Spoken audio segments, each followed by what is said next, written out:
Hey there, today we're going to meet with Dr. Pankaj Vij, who is a senior physician and medical director at his healthcare facility. He's also an associate professor of clinical medicine at UC San Francisco Medical Center, which is a world-renowned healthcare facility here in San Francisco. Now, today we're going to discuss his new book, which is called TurboMetabolism. And in TurboMetabolism, he talks about things like the effect that diet has on the microbiome, as well as things like sleep and mind-body connection has on overall health. So it's a pleasure to introduce to you Dr. Pankaj Vij. I came up with the name TurboMetabolism because really, if you think about it, metabolism is about energy flow. And when someone's not feeling well, they're dragging, they don't have a lot of energy, they feel tired, they're sleepy, they're foggy-headed. Essentially, they're not getting energy to the cells in your body.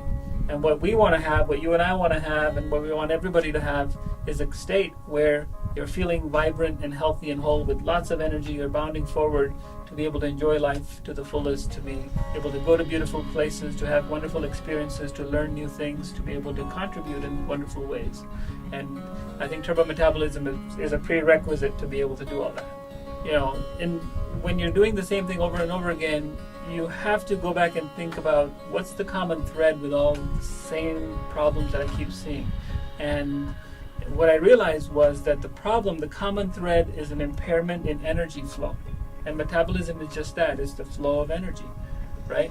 So we want good flow of energy so that the fuel is making its way from the gas tank to the tires where the rubber hits the road and your car can push you forward. Similarly in your body, if you're putting in the right ingredients and they're working in good collaboration with your insides, with your mechanisms to extract energy, you're going to have boundless energy. That's what I mean by TurboMetabolism. And the opposite of that would be feeling tired, feeling sleepy, feeling like I need to take a nap, I'm irritable, I'm cranky, I'm sleepy. Those would be the conditions in which somebody would be in a state of being other than TurboMetabolism. In the book, you mentioned a lot about a shift from the standard American diet towards something that you believe is more healthy. It's a lot of vegetables, less meats. Could you elaborate on that, please? Yeah, so we talk a lot about nutrient-dense, plant-rich diet. You don't have to be a vegan, but you want to shift towards eating more plants, more fruits and vegetables in your diet for sure, more unprocessed food, get away from the processed food, the junk food. And when we do that, we can essentially reignite the body's ability to heal itself and provide an environment for healthy bacteria to grow that are our good friends. They're like the earthworms in the soil that can help us get our health back. Yeah, so you mentioned the bacteria. The plants have fibers in them. Right. And they call them often prebiotics, right? Yes. And at Liovi, we like to think about things like, as the equation we like to throw around is prebiotics plus probiotics is a happy belly. Yes, absolutely. Or prebiotics plus probiotics makes symbiotics. We live in a symbiotic relationship with our environment.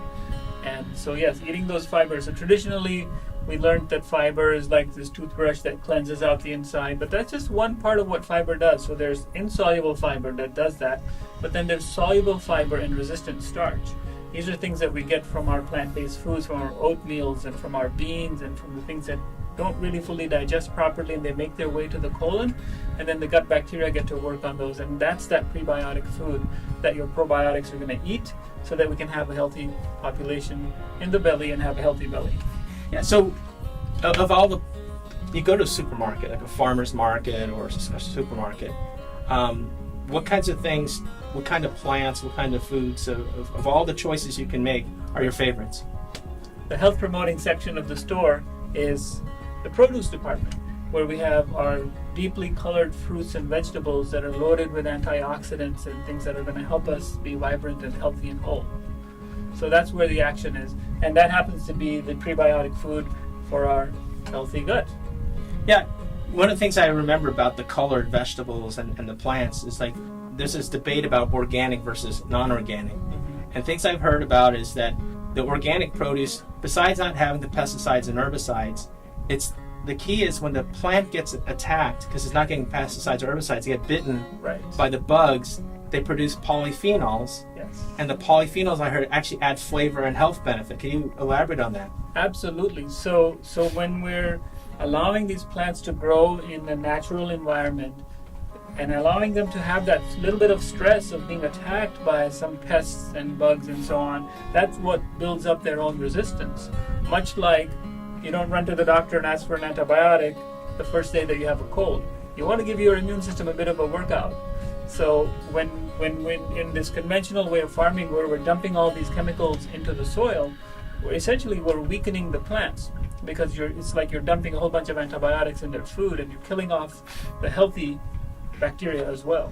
So you're not giving them a chance to build up those chemicals that can protect us and as they protect themselves.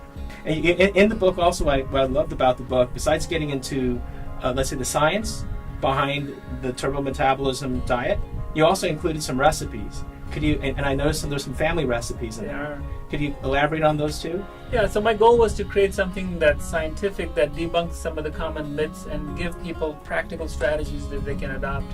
And I think a big part of that is giving you recipes and giving you ideas for breakfast, lunch, dinner, and snacks. And my mom was very kind in allowing me to use some of her recipes, which of course handed down to her from our ancestors, of some things that you can prepare quickly and easily with ingredients that you can find. That was the goal, right? You should be able to make a meal within a reasonable amount of time, 15, 20, 30 minutes. It needs to taste good and it needs to nourish you. And I think that's what's missing, and which is why people end up eating foods that aren't really even edible. They end up eating some junk food or fast food because it's convenient and familiar and it tastes good. So if we can recreate that, if we can reproduce that at home, right, we can take charge of food, which is the most important way in which we interact with the universe. You have some Indian recipes in there. And one of the cool things I love about Indian recipes is there are a lot of spices in there. Mm-hmm. There's turmeric and the cardamom, right, all those kinds of things. And if my recollection is right, a lot of those things were there to help preserve the food. Is that right? That's absolutely right. So when all the old explorers went out to find new parts of the world, Christopher Columbus came and found America. Of course, he was looking for India. That's why they got to West Indies first. And Vasco da Gama was a Portuguese explorer who found India. And these guys were out looking for spices because they didn't have refrigeration back then. And they had heard that these spices will help preserve the food for longer, also make it taste better, enhance the flavor, and add some disease-fighting, health-promoting benefits to the food. Absolutely, because one of the things we're going to be doing on the show in the future episodes, we're going to be actually looking at individual spices. Wow. And the history of how they traveled, like you mentioned, from the West Indies all the way back to Europe, or vice versa, from Asia all the way back through Europe, along the spice and trading routes. And I feel that when we study a lot of these diets, like the Mediterranean diet, right, a lot of the diets on the equator where it's hottest, like in India, yes, they have a lot of potential for the food to spoil.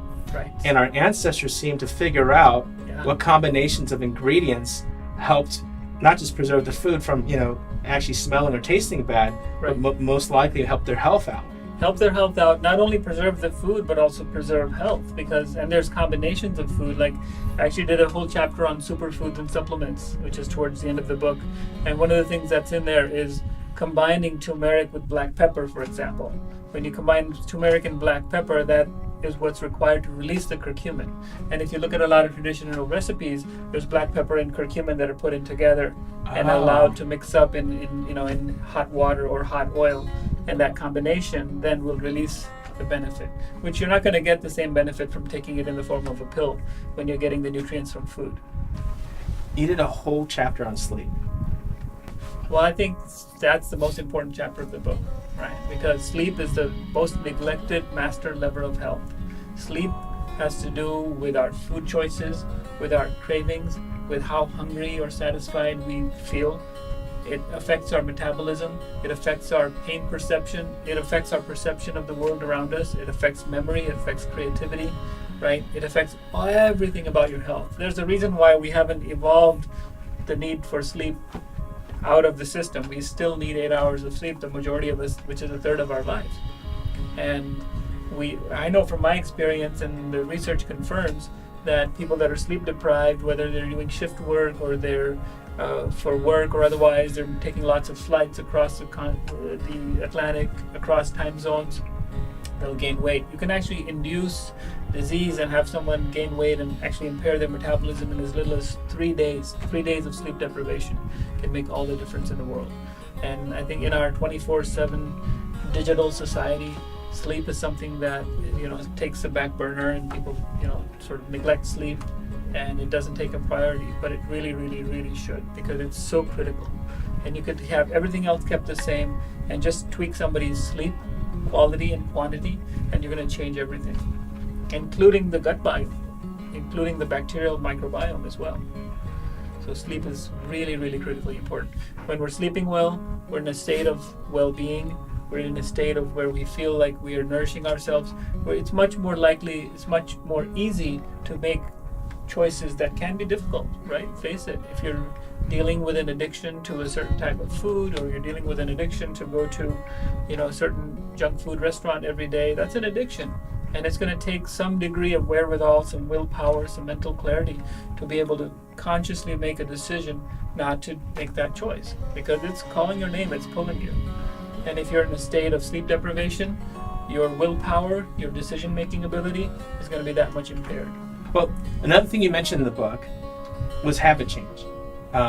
In order for people to make the changes, what they eat, how they rest, how they think, you got into habit changes. So can you talk a little bit about that? Yeah, it's all about habits, right? We're creatures of habit. We find something that's familiar, that works well, that's convenient, and we keep doing the same thing over and over again. And those habits become ingrained within us, especially if it's food habits that started when we were very young in childhood. By the way, that's the reason why fast food companies preferentially target young people, right? They have all these ads for children, and they give you a Happy Meal and you get a toy when you go there, because they're getting you hooked. And once you have that habit, it's ingrained. It's very, very hard to break, but it's not impossible, right? So think about someone who's trying to quit smoking. It's the same idea. You want to substitute that habit with something else, right? So habit is about, there's a cue, there's something that you do, there's an action, and then you get a reward. Think about the last time you went to an amusement park with the dolphin show, right? The trainer clicks something, and the dolphin jumps up and does a trick, and then it gets a reward in its mouth. Mm-hmm. And we are creatures of that same kind of habit too. It's 3:30. You know what? I'm getting a little tired. My habit is to grab a big chocolate chip cookie, and then I feel energetic and happy enough to get through the rest of my day. So I need to substitute that action with something else. Instead of grabbing that chocolate chip cookie, for that I'll need to change my environment to have something healthier in that environment that I can grab.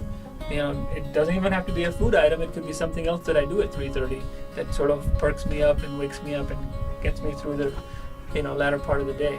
Or it could be a healthy snack. It could be an apple or an orange or a handful of almonds that I eat.